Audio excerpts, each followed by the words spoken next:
Try that again. Good evening, everyone, and welcome to this meeting of Horsham District Council's Governance Committee. Very briefly, the housekeeping. We don't have any scheduled fire alarms, so if you hear an alarm, it's the real thing. We're all familiar with where the exits are in our fire escape strategy, so please follow those instructions. To the agenda. First of all, apologies for absence. We have apologies from Councillor Martin Boffey this evening. I understand Councillor Claudia Fisher is probably on her way. Hopefully she'll be with us in a moment. I'm sure it won't affect her ability to contribute this evening. On to the minutes of the previous meeting on pages 3 to 6 of your committee reports. I move that the minutes of the meeting held on the 10th of November be approved as a correct record. Do I have a seconder? I'll second, Chair. Oh, okay. Thank you very much, Councillor Lambert, as well, for doing so. Does anyone wish to comment on the accuracy of the minutes? No? Excellent. So are we all agreed that I may sign the minutes as a correct record? Thank you. So, item 3, declarations of interest. Does any member have an interest to declare in respect of any item on tonight's agenda? Announcements. We don't have any announcements, although I should like to welcome present this evening some other councillors. So we have Councillor John Olson, who is also currently the chair of the Unparished Area Committee, and we have Councillor Roger Lenole here as well. We also have Councillor Mark Bainham, who is our Cabinet Member for Finance, who's here, I think, in a capacity to answer relevant questions if they happen to come up as regards the agenda proposal that we're going to move on to discuss. So, there we go. Ah, my page has moved. So, the next agenda item, item 5, dissolution of the Unparished Area Committee. We're joined tonight by Aisha Nottage, our Democratic Services and Elections Manager, who will now introduce the report. Thank you. As members will be aware, vesting day for Horsham Parish Council is the 1st of April 2026, and from this date there will no longer be an unparished area in Horsham. The Unparished Area Committee was established to formalise the consultation between the District Council and the neighbourhood councils in relation to the recommendations for the special charge made by the Cabinet Member, as well as on any other matters that affected the unparished area. The Unparished Area Committee were consulted on the special charge that is being recommended to Council next week for 2026-27.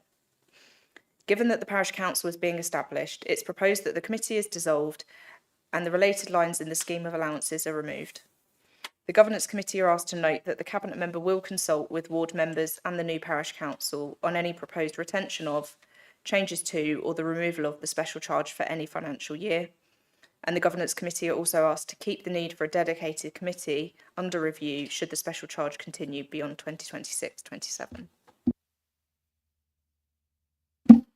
Thank you very much. So I understand that Councillor Jeffrey wishes to move the recommendations before we start the debate. Is that correct, Councillor Jeffrey? That is correct, Chair. Yes. And do we have a second? Yes, I will second it. Thank you very much, Councillor Emery. So as the proposer of the recommendations, Councillor Jeffrey, do you wish to speak? I'll speak briefly, Chair. Thank you. I haven't got too much to add to this, but what I want to say is I want to take the opportunity to thank the members of the Unparished Area Committee for their hard work and dedication to the unparished area. However, as a result of the recent decision taken by the local residents to create a town council, the Unparished Area Committee will be superseded, and it's therefore the appropriate time to look at the dissolution of the Unparished Area Committee as we look towards the town council elections in May. So I just want to thank those that have taken part in that committee for their hard work and dedication over the time they've been on it. Thank you. Thank you very much. So Councillor Emery is seconder. Do you wish to speak now, or would you prefer to speak a little later? I'll speak at the end of the debate. Thank you. Well, thank you. So I'll now open up the floor to debate. Does any member wish to comment or ask any questions on this report? Councillor Clark, glad to have you. Thank you. Sorry about this. I wanted to keep this meeting short, but there's two bits I don't understand or question, what does it mean? If I look at the recommendations, item 4, the penultimate line and the last line, if we're going to council to abolish the unparished area committee, and basically we get rid of it, why that decision is then made, why would it then come back once it's been made? Why would it come back to the Cabinet Member for Finance and Resources for a second bite at the cherry? Or have I misunderstood something? And my second question then addresses to condition 5, item 5, but it's a different question. In terms of item 5, with LGR, who's going to review the potential need to establish a dedicated committee, because we won't be here anymore? So will that pass automatically to the unitary or what? So two separate questions. So I will give the officers an opportunity to respond to those questions. I think I've understood your question on recommendation 4. So that was about why there would be consultation if the special charge was to be removed.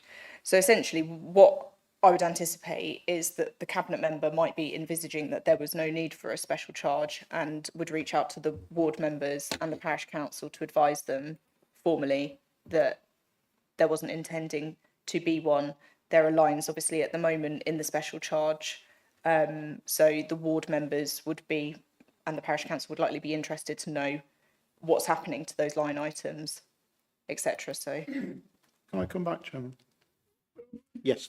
There's an element of logic here that I don't get, because if item 1 is correct, so we recommend, so if council then says that the unparished committee is dissolved with effect 1 April 2026, end, then why are we going through the exercise of writing in an escape clause to allow it to be resurrected, if I can put it that way, in the way that is, I thought a council decision was permanent.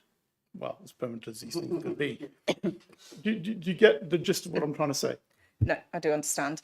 So part of this is to do with the sequencing. So the unparished area, if we didn't formally dissolve it, would become redundant because the membership would be redundant, etc. So the two options there would be to turn it into something different with a different membership, or to remove it. So the proposal is to remove it because, as I understand it, the Cabinet member isn't intending to have a special charge in later years, and therefore it doesn't seem efficient to set something up with a formal committee in the instance that the Cabinet member doesn't propose a special charge.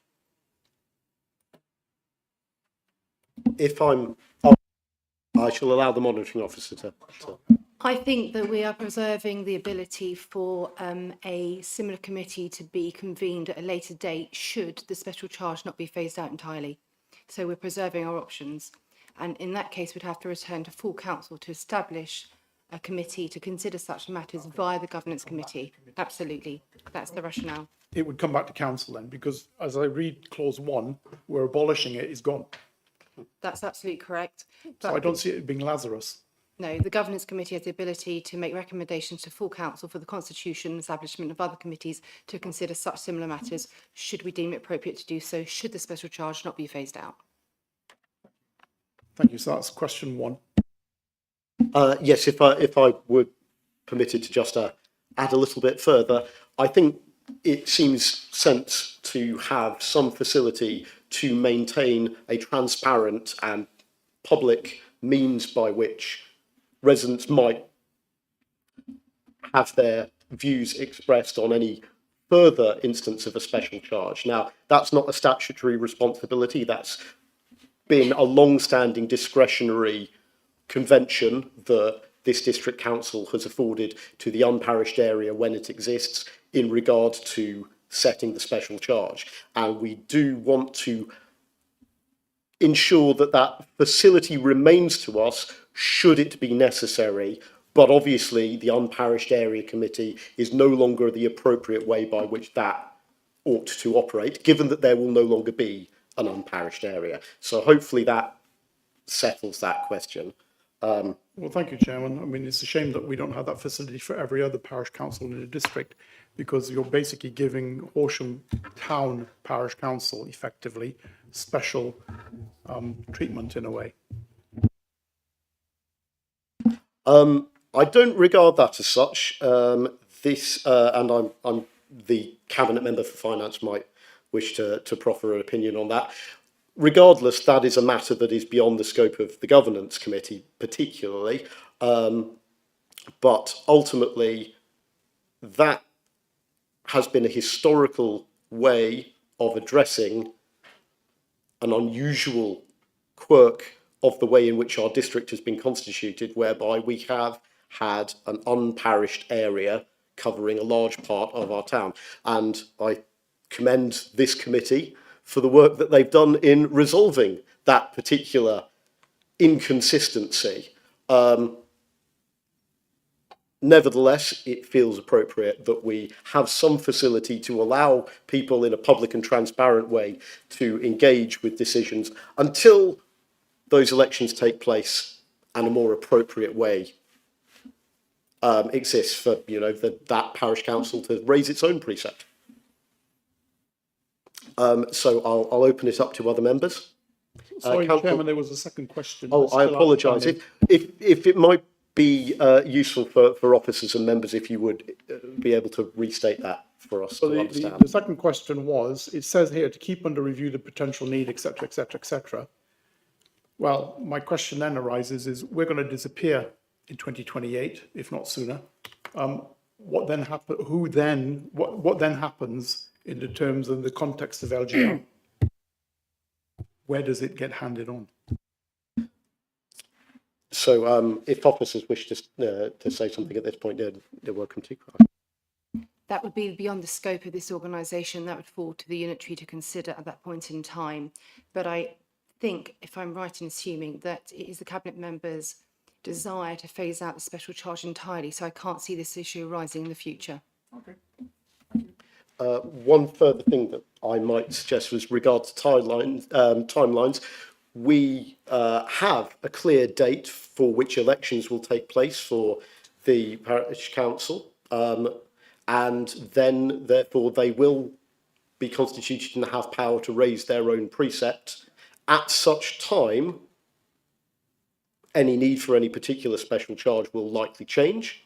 That is very likely, we can't say to absolute certainty because none of us can see into the future, but it is highly likely that that will predate any dissolution of HDC and the creation and powers of a unitary. So while I understand your concern about leaving this sort of open-ended thing, in practical terms, I cannot anticipate a scenario in which it will create any problem.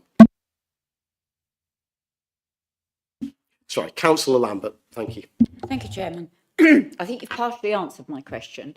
My question was that once they have the elections, once they're constituted as a parish council, surely they will set their own precept, in which case, why would there be a need for a special charge or involvement from Horsham District Council? Because parish councils historically set their own precept with no interference from any other body. Thank you very much. Other members, I'm glad to open up the floor now to members present who are not members of the Governance Committee, but whose input I'm sure will be valuable on these points. So, Councillor Olsen, please. Thank you, Chair. I realise that we've also slightly reached the realms of what differ with what might happen in the future. So I think we have to be conscious of just making sure that we're allowing or not blocking anything from happening in the future is sort of the way I'm looking at this. I mean, the unparished area, let's remind ourselves, was formed to provide better governance and representation with respect to the special charge, which is, as we all know, is only levied on the residents of the formerly unparished or soon to be parished area to have because in the future they'll have their own parish council. So I don't want to disagree with my colleague, but I could see an argument where the special charge might be needed in the future to fund certain services or assets that have previously been funded by the special charge that might not want to be funded through a precept if the town or the future Horsham Parish Council soon to sets their own budget and their own spending. And I don't think, though, that any other parish council across the district has ever really needed representation in this manner, because the special charge is not and would likely not be charged in the future in this manner, added to council tax proportionately. So I've always been happy with the formality of there being a committee to be consulted by the cabinet member for finance and resources. Mind you, the committee does not set the spending of the special charge; they merely make the recommendation to the cabinet member, and that was the body to be consulted. So you're all familiar with what the terms of reference were. But the couple things I would like to note, though, with accepting this recommendation, of course, the committee didn't just set the recommendations, they did take time to review the previous year's spending. And also mid-year, when the committee would meet, would talk about, are we actually spending as we had recommended? So there won't necessarily be that aspect to occur again, where the committee cease to exist now to reflect on what was done the previous year. But I can probably accept that can happen more informally. But in addition, I would like to also just highlight the recommendations. So recommendation 5, I mean, that was partly at my request, because I think that there could be rationale for there to be a special charge in the future, though there are, of course, other means, other alternatives, but I like that is kept as an option. So to me, it's only sort of going to be leveraged if there's a special charge, would you need to consider whether the committee needs to be reconvened. I do want to just note the one other second item in the terms of reference, which has often been overlooked. And if anything, this is where I think I do agree with you, Councillor Clark, that in a way, the neighbourhood councils have had sort of an additional privilege of access, shall we say, that they could, through the committee or the committee chair, hypothetically liaise with cabinet members on specific issues. But in that sense, I do agree that is not relevant anymore, because it equalizes things with there being a future town or parish council that, as other parish councils do, they tend to go through their district councillors to raise issues, or they go direct. So I'm not necessarily worried about that item of the terms of reference evaporating at this point. So as the recommendations are written, as the report is written, I do agree with the dissolution of the Unparished Area Committee, again, on the caveat that the special charge isn't levied in the future. Thank you. Thank you very much, Councillor Olson. So, Councillor Bainham? Yes, I just wanted to confirm that it certainly is my intention to not levy a special charge in the years to come. But there are circumstances where there may be some sort of negotiation required. For example, well, it'll be up to the parish council, I guess we'll rename themselves as town council, to levy a precept based on what they intend to deliver, and to that would cover it. But there are some things covered by the special charge that are partially partial spend. So I'm thinking particularly of Horsham Park, where the special charge provides a contribution to the upkeep of that. And what I would see is an agreement with the new town council to cover those kind of costs, which are not sort of the Christmas lights, which are pretty obvious, but the ones that are shared. So the only reason why there would be a special charge if there was failure to reach an agreement on issues like that. And as regards to the other parishes, well, there are circumstances where I'm not saying they're going to happen, and I don't think they will, but the hypothetical circumstances where a parish council decides not to fund something that they were funding before, and the district council thinks it's something that should be funded, and so there could be a special charge in any parish, actually. Well, I see Councillor Clark is nodding, is shaking his head, but I see why. I don't see why that couldn't happen. But as that's a hypothetical and not something that I would ever expect to happen. Thank you very much, Councillor Bainham. Councillor Clark, I feel you really want to contribute. I've been a parish councillor for over 30 years, so I do have some knowledge about parish councils and the way they work. What you've envisaged as, to take the example of the park, for example, the way that it would normally be dealt with if this was a normal parish council like mine, is basically Horsham would come to the parish council and say, or the parish would go to the district and say, this is extraordinary funding. And normally what would happen is it would be through a grant. And it would be done through a grant, not through a special charge. My concern, which you've just confirmed, and Councillor Olsen has also confirmed, is in fact that the creation of the new parish council, in fact, is you're giving the opportunity to treat this parish council preferentially or differently from a normal parish council. So the mechanisms are there already now, that if there is spending that is under the control of the parish council or things that the parish council doesn't want to look after, they can come to the district and ask for a grant. And that's a totally different mechanism from what you're proposing in this. And this was my concern all along. And it's just been highlighted, actually. I was content earlier on, but in fact, you've just increased it. I mean, it's like the cleansing grant. Horsham decided it didn't want to do the cleansing in the streets. It went to the parish and said, we don't want to do this anymore, so we'll bung you a grant. Thank you very much, Horsham District Council.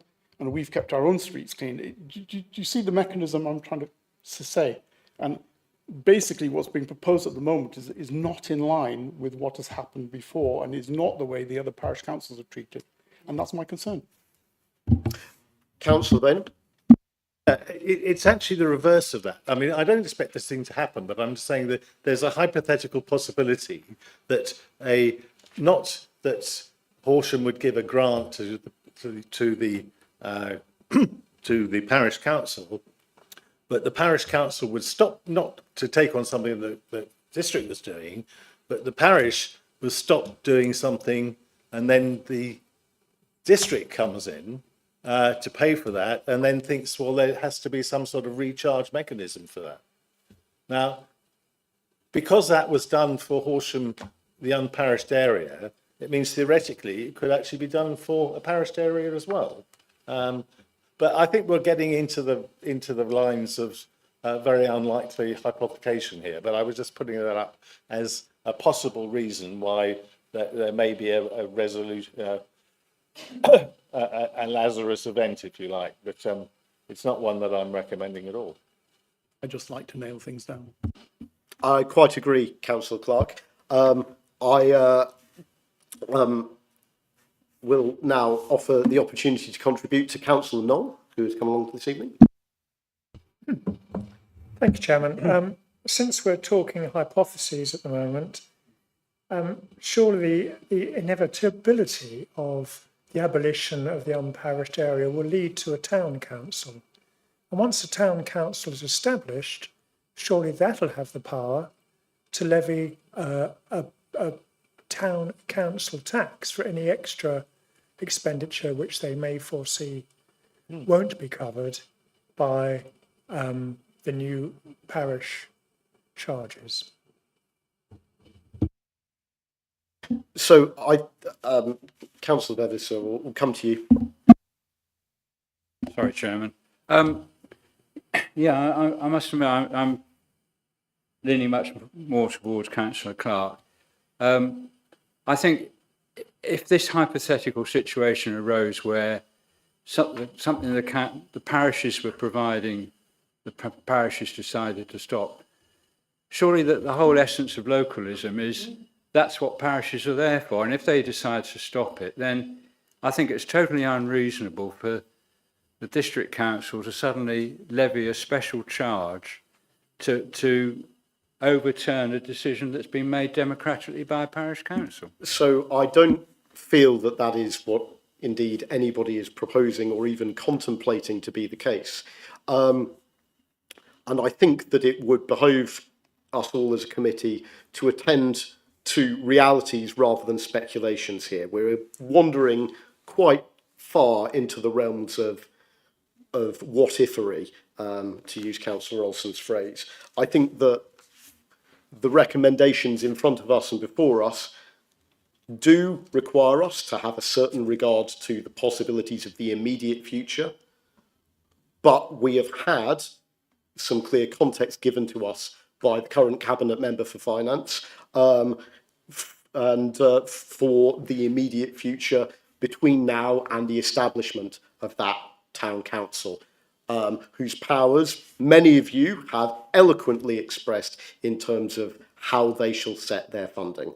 I think that we need to confine ourselves in this debate to the realities that are in front of us. So, to return now, Councillor Emery, you speaking as part of the debate rather than as a summary as seconder?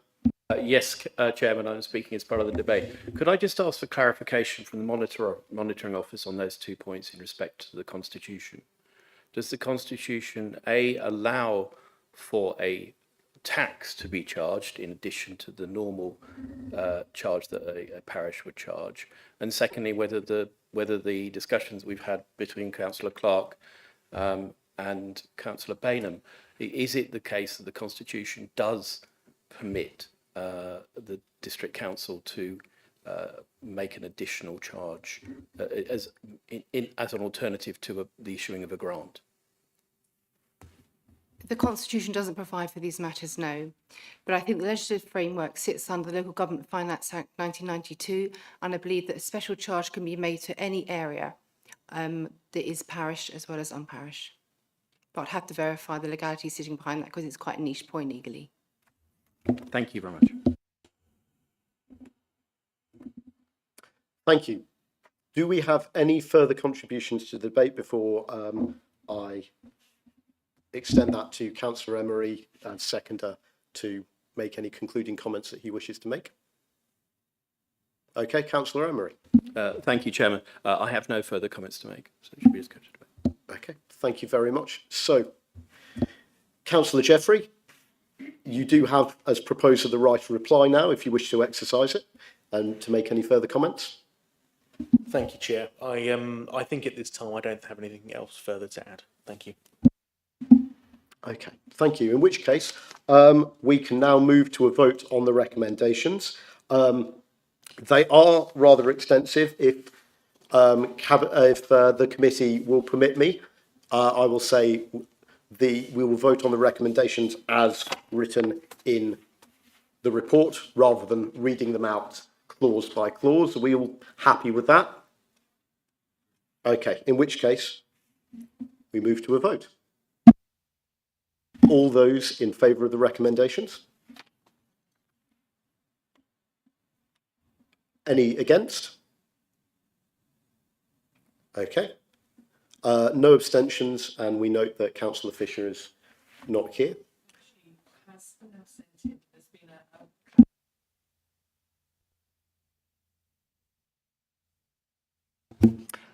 just to say, Claudia Fisher has just let us know that she has had an unfortunate clash of 2 other meetings and has sent her apologies belatedly and apologises for that. Okay, thank you very much. So that will be noted in the minutes.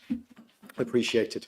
So, all members having been present and voted, the recommendations are passed.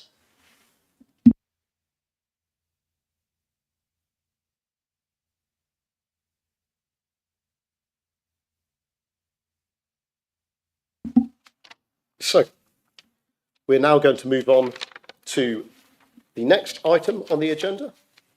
Entertainingly, my script has become a little bit jumbled, but it is item 6, I believe. Thank you very much. One of the officers might have borrowed my page.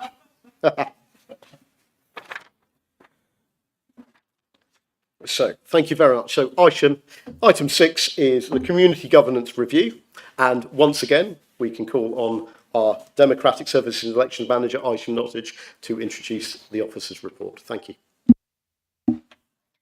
As members will be aware, community governance reviews provide an important mechanism for councils to ensure that local governance arrangements remain reflective of community identity, effective in representing residents, and capable of supporting efficient and accountable local decision making. This report seeks approval to undertake a district-wide review. The review is proposed at this time as the last review concluded in 2013, and the government advises that best practice is to conduct a review every 10 to 15 years. We have also received informal requests from local communities due to changes in population and development over time that have taken place across this district. The scheduled consultations include opportunities for residents, parish councils, community groups and other stakeholders to put forward their views on matters such as warding arrangements, councillor numbers and parish boundaries as appropriate. Members of the committee will also be aware that a number of parishes have raised concerns at a meeting last night, which have been circulated by email. The main concerns raised were in relation to the timing of the review given local government reorganisation, that information had not been provided about the benefits or not of changing boundaries, the weight given to parish council responses, and whether it's a political exercise to change boundaries. In response to this, as mentioned, I've advised that the timing has been partly dictated by the best practice guidance from the government, and there are reasonable concerns that the new unitary authority would not have the capacity to undertake such a review for a significant number of years following its creation. There have also been a number of parishes and residents that have raised concerns about specific issues in their area, mostly as the result of new developments. They have had the option to trigger a community governance review through a petition, but have been advised that a full community governance review is scheduled to take place prior to the elections in 2027, and have therefore not submitted a petition to undertake a separate community governance review. As part of the review, all responses must be considered, which will include those of parish councils, as well as any representations made by individual parish councillors and residents. Each response will be assessed on its own merit and must take into account the impact of community governance arrangements on community cohesion and the size, population and boundaries of the parish. The Governance Committee will consider the responses in this spirit and is not a political exercise. There's no specific weighting or metrics that can be applied, as all submissions to the initial consultation will be qualitative in nature and must be assessed as to the suitability of the proposal. The Community Governance Review will not necessarily result in changes to any of the parish boundaries. Any proposals will be led by responses received, and any proposed changes will be considered, and if suitable, then it would be included in the draft recommendations and subject to a second period of consultation.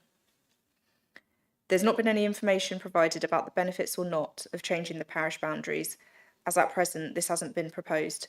The initial consultation is an open consultation to understand whether interested parties and or residents believe the current community governance arrangements are suitable, or whether there are any changes that could be made. This can include increasing or decreasing the number of councillors, creating or amending parish wards, and is not necessarily about redrawing parish boundaries. We are looking to arrange a briefing with parishes next week.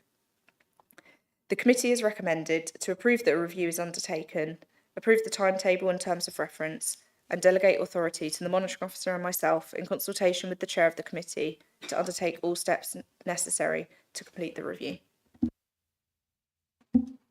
Thank you very much. I understand that Councillor Jeffrey, you once again wish to move the recommendations before we start the debate. Is that correct? That is correct, Chair, yes. Do you have a seconder? Okay, thank you very much, Councillor Emery. So as proposer of the recommendations, Councillor Jeffrey, do you wish to speak? I do, Chair, yes, thank you. Please do so. Yeah, I'd just like to say a few words on this. I think it's important to state that undertaking a community governance review at this time is vital to ensure that we continue to fulfil our statutory obligations. Government guidance advises, as the officer had just advised, that best practice is to conduct a community governance review every 10 to 15 years. Our last governance review was in 2013, so that was 13 years ago. So we're in that time period now in which we need to undertake another review. With local government reorganisation on the horizon, it's reasonable to expect that any successor authority is going to experience capacity constraints to undertake such a review until the new authority is being firmly established and address more immediate matters that are sure to arise, making it more likely that a review would not take place under a new authority for a number of years. It is therefore appropriate that we take the opportunity now to afford our communities the chance to have their say and decide how they are to be governed prior to the creation of a unitary authority, with all responses being taken into consideration, including representations from individual parish councils, which I hope will provide those who have harboured concerns with the necessary assurance that this review is designed to be community-led, with all comments and feedback being taken into account throughout the duration of the process. Thank you, Chair. That's all I have to say. Thank you very much, Councillor Jeffrey. Councillor Emery, would you like to speak now or a little bit later in the debate? I'll speak later. Thank you, Chairman. Thank you very much. In which case, I'm happy to open this up to debate for the floor. As has been previously mentioned this evening, we do have parish councillors of long-standing and great experience who I'm sure will be able to offer some contribution to debate and may well recall the last community governance review that took place in 2013 under the provisions of exactly the same Act, the 2007 Local Government and Public Involvement in the Health Act, and the guidance that was then published in 2010 from that, the same framework under which we will be undertaking this review. Councillors. Councillor Perry. Well, I am not able to recall the previous review, but I am quite a long-standing parish councillor, and I think generally in my parish people were fairly relaxed about this idea, and it was very reassuring to hear the things that were being said earlier on about it being a fair process.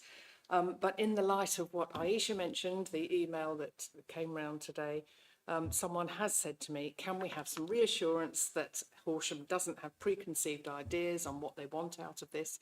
I didn't suggest that they did have, but I think the fact that it is that the atmosphere around generally about, you know, elections being changed, local government review, people are beginning to suspect things when maybe there is nothing there. And I think we have to be extra specially careful to reassure everyone.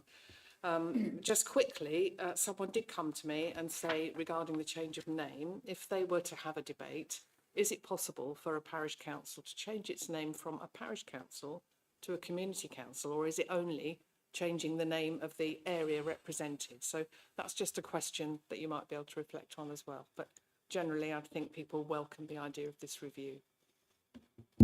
Thank you very much, Councillor Perry. I don't know whether officers have an immediate answer on that particular question that you raised, but I just wanted to say on the first point, so I'll come back to you on the second point because I'd have to look at whether that's within the scope or that might be something that the parish council can do themselves, not necessarily as part of a community governance review. So I'll look at that. I think in terms of the preconceived ideas, really the initial consultation is going to be setting out what the current arrangements are for each of the parishes across the district, and we'll be asking for views on whether these arrangements work and whether anyone has any suggestions about things that could be changed. And if there are suggestions that come in that are within the scope of a community governance review, they'll be assessed. They'll form part of the draft recommendations that will come back to the governance committee. And like we did for the last community governance review, they'll go out for consultation again. So any ideas will be considered, looked at for draft recommendations, and then consulted upon again at a second stage. Thank you. Councillor Clark, just for the record, oh no, it has been changed. This meeting is being live broadcast and also recorded. I think at the beginning of the meeting, Councillor Clark's name was coming up as John Steele of Horsham Blueprint. I don't know whether that's going to be able to be changed in retrospect, but for anybody watching, this is in fact Councillor Clark, who is very much a member of this committee, and we're delighted to have him here. I must confess, I didn't even notice. I mean, the comments you asked about, I mean, the previous review basically just went, basically didn't change anything as far as my parish council, and I was the vice chairman of the parish council then. And the one before that, basically, as I was vice chairman of that parish council as well, but a different one, basically it went into a discussion about what bits of streets and what bits of developments we could normal, because we wanted the precept. And basically, we even want somebody else to have it. But apart from that, I have no other comment. Thank you, Chairman. Thank you very much, Councillor Clark, for that little bit of insight. So I will extend opportunity to comment as well. So we've got comments in the room. Councillor Bevis, did you have a contribution to make first? Yeah, thank you, Chairman. I think there's a bit of an elephant in the room with this one, that we spent a bit of time just now talking about the new Horsham Parish soon to be town council. That will be within the scope of this review, but no one will have any experience of how good, bad, indifferent the governance arrangements for that area are. And I think that that's at least unfortunate. Given that another general review wouldn't take place for another 10 to 15 years, I think that is very unfortunate. What concerns me is that the relationship between the new town council and the immediate surrounding parish councils of North Horsham, Broadbridge Heath and Southwater are historic and don't necessarily recognise the reality of communities on the ground now. And to leave that unresolved for another potentially 15 years, I think is wrong. So I think I would like to see, well, personally, I'd like to see that this review doesn't include those three parishes and Horsham Town, and that is taken as a separate exercise when Horsham Town has got its feet under the table.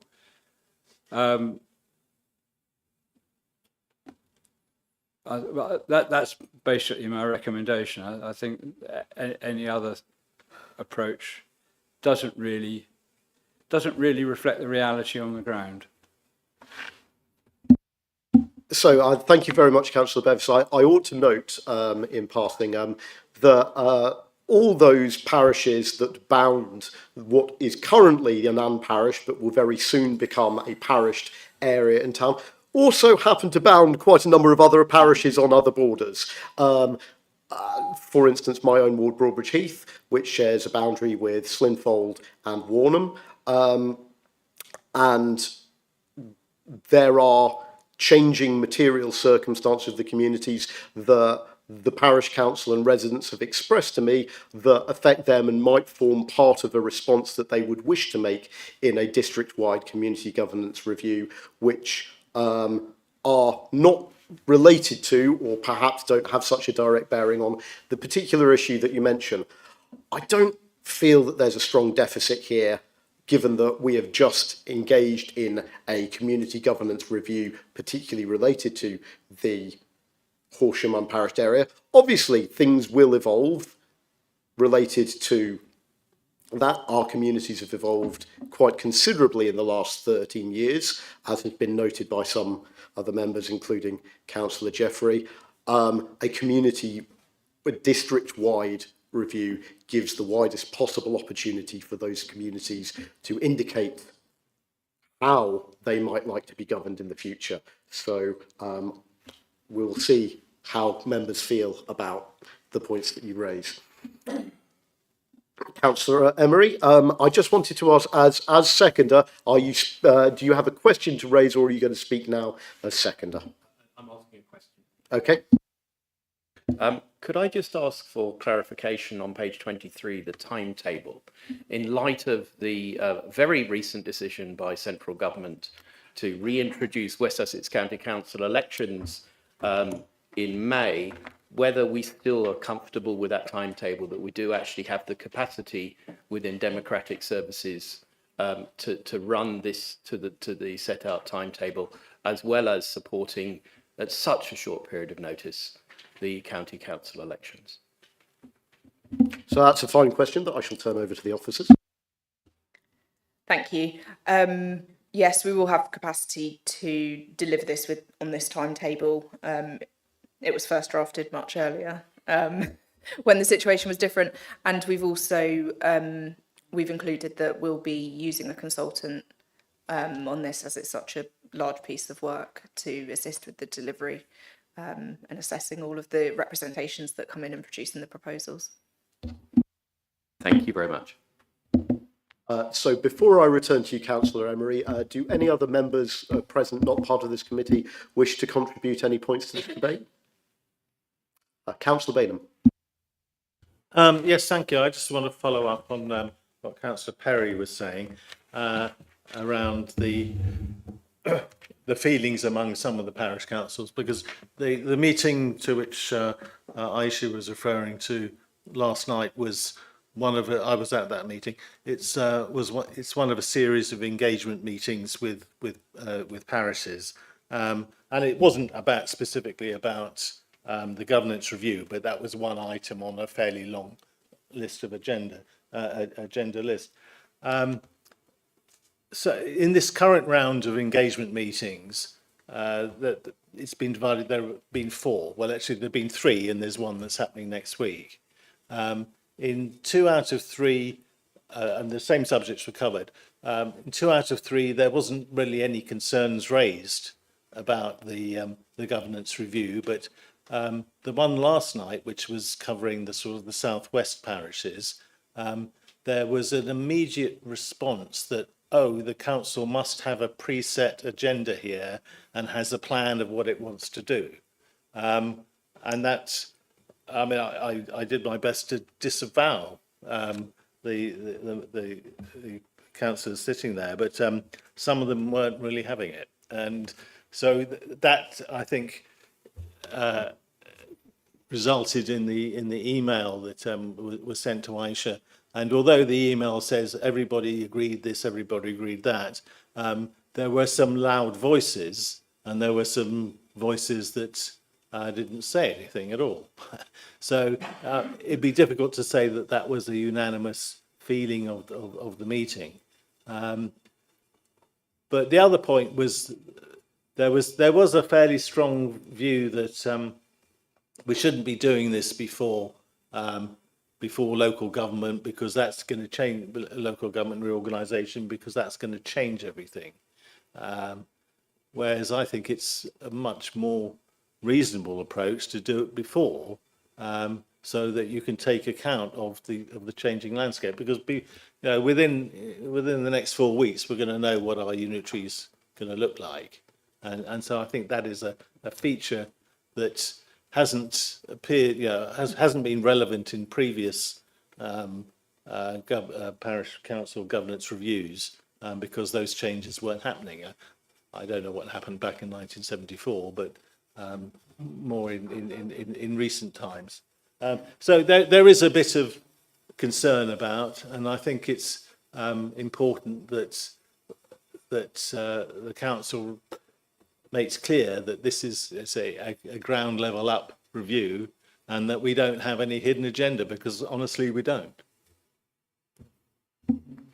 Thank you very much, Councillor Bainham. If no other members wish to make any comments or ask any questions, I'll return to Councillor Emery as seconder. Thank you. Just a few closing remarks, if I may. I think in terms of the timing of this, my view is this actually probably couldn't come at a better time. We are about to see the most significant change for local government since 1974, and the role of the parish councils will be greater than it's ever been. And so I actually believe it's probably the most important time in which we can do that. Also, to the point of the timing of it, and should it be wait until after the unitary? Well, personally, I'd rather that we within Horsham District Council led that piece of work than it was done by a much larger single replacement unitary authority, whether it is based from Chichester or wherever, because I believe that we as a committee, and more broadly by the council, are a better representative of our communities and can make a better decision than may be the case in the future. Thank you very much. Councillor Jeffrey, once again, we can extend to you the right of reply and any further comments that you might wish to make. Yes, thank you, Chair. I think most of the comments that I would have made have already been covered, but I just want to note that I agree with Councillor Nigel Emery's closing remarks, and just to add that I agree that this is the time to do this before a unitary authority or successor authority comes into place, considering the challenges and the potential size of that authority, and the fact that it's going to be more distant and less locally focused than Horsham District Council. I would envisage that if we were to wait until after a unitary authority were established, that the concerns that have been highlighted by those that have written in about this would probably be more likely to come to fruition under a unitary authority than at the local level here, where we're focused on giving those parishes and our communities a voice in the way in which they want to be governed, which I do not believe will be a focus of a unitary authority, particularly going back to my comments, particularly in the first few years as they go through the challenges that they're most likely going to face during the first few years of establishment. Thank you. Thank you very much, Councillor Jeffrey. So we'll now vote on the recommendations that are as follows. 1, to approve that a community governance review of the parishes in Horsham District be undertaken. And 2, to approve the timetable and terms of references for the community governance review set out in Appendix 1. And 3, to delegate authority individually or jointly to the monitoring officer and the Democratic Services and Elections Manager in consultation with the Chair of Governance Committee to undertake all necessary steps in relation to the Community Governance Review. All those in favour of approving the recommendations, please show. That is unanimous. The motion is carried. Item 7, urgent business. There is no urgent business, so perhaps not as quickly as we might have hoped, but I think much more thoroughly and appropriately, it's my pleasure to draw this meeting to its close. Thank you very much.